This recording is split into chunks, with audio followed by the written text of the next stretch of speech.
अस्सलाम वालेकुम, welcome to my YouTube channel kitchen with Sam. तो सबसे पहले मैंने जो है यहाँ पे चटनी की तैयारी की है। तो 100 ग्राम मैंने इमली ले लिया है जिसको मैंने गर्म पानी में डिप कर दिया था। 1 कप पानी में मैंने इसको डिप कर दिया था।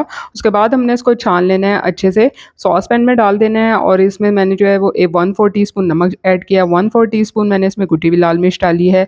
साथ ही मैंने इसमें हाफ़ टीस्पून ज़ीरा पाउडर डाला है। यहाँ पे मैं शक्कर इस्तेमाल कर रही हूँ 4 से 5 टेबल स्पून, आप जो लोग चाहें तो गुड़ भी डाल सकते हैं। इन सारी चीज़ों को डालने के बाद हमने इसको अच्छे से पकाना है, 1 से 2 उबाल देने हैं। उसके बाद मैंने 2 टीस्पून कॉर्नफ्लोर लिया था, थोड़े से पानी में मिक्स करके स्लरी सी बना ली थी और इसमें मैंने डाल देना ताकि चटनी जो है वो थिक सी हो जाए। ये देखिए थिक सी हो गई है। इसमें 1 से 2 बॉयल देने हैं, चारों मगज़ भी ऐड कर दिए थे, तो मज़ेदार सी खट्टी मीठी इमली की चटनी जो है वो रेडी हो चुकी है। यहाँ पे मैं आपको इसकी थिकनेस दिखा रही हूँ कितनी अच्छी सी लग रही है। तो पकोड़ों के साथ बहुत मज़ा देती है, आप लोग भी ज़रूर बनाएँ। यहाँ पे मैंने 2 मीडियम साइज़ के आलू ले लिए थे और मेरे पास जो है यहाँ पे आलू कटर है, तो मैंने पकोड़ों के लिए जो है इसको कटर से इस तरह से कट किया है। क्या होता है इसके बहुत ही थिन से स्लाइसेस होते हैं। ये देखिए मेरी आपको जो है वो फिंगर भी नज़र आ रही होगी, तो बहुत ही थिन से स्लाइसेस से कटिंग होते हैं जिससे पकोड़े बहुत ज़्यादा क्रिस्पी और क्रंची बनते हैं। अगर आपके पास कटर है तो इससे ही काटिए। तो यहाँ पे जो है मैंने 2 मीडियम साइज़ के आलू को कटर से कट कर लिया था। यहाँ पे देख सकते हैं आप थिन से इसके स्लाइसेस हमारे पास आ गए हैं। अब मैंने एक अदद दरमियाने साइज़ का प्याज़ लिया था जिसको मैंने इस तरह से रिंग्स में कटिंग कर लिया है।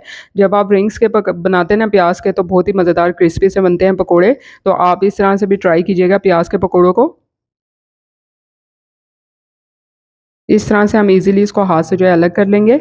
अब यहाँ पे मैंने 2 कप के बराबर बेसन ले लिया था और उसमें मैंने कुछ मसाले ऐड किए हैं। 1 से डेढ़ टीस्पून मैंने नमक डाला था, 2 से ढाई टीस्पून मैंने इसमें कुटी हुई लाल मिर्च डाली थी, 1 टीस्पून मैंने इसमें भुना हुआ ज़ीरा पाउडर डाला था और ये सब ऐड करने के बाद अच्छे से तरीके से मैंने इसको मिक्स कर लिया था। अब हमने इसमें पानी डाल के इसका थिक सा पेस्ट बनाना है, बहुत ज़्यादा आपने इसको पतला नहीं रखना।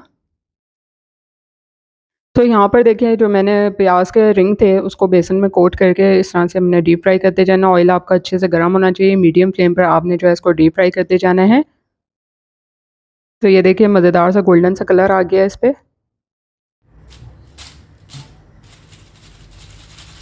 यहाँ पे आप इसका जो है वो आवाज़ सुन सकते हैं कितने ज़्यादा क्रिस्पी हैं। अब साथ ही मैंने जो है वो आलू के पकोड़े भी यहाँ पे फ्राई करना शुरू कर दिए थे। अच्छे से फूले-फूले से आलू के पकोड़े बने हैं। आप देख रहे हैं बेसन को आप थोड़ी देर घोल के रख देंगे ना अगर 15 से 20 मिनट के लिए, तो आपके पकोड़े जो है इस तरह से क्रिस्पी और फूले हुए बनेंगे। तो यहाँ पे आप इसकी भी क्रिस्पी जो है वो आवाज़ सुन सकते हैं। अब यहाँ पे जो है मैंने पालक के पकोड़े बना लिए थे। पालक के पकोड़ों के लिए आपने इसका थिक सा पेस्ट रखना है, तो तभी वो जो है बाइंड करेंगे, इस तरह से बिखरेंगे नहीं जब आप ऑयल में डालेंगे। ये देखिए मैं आपको क्रीप से दिखा रही हूँ।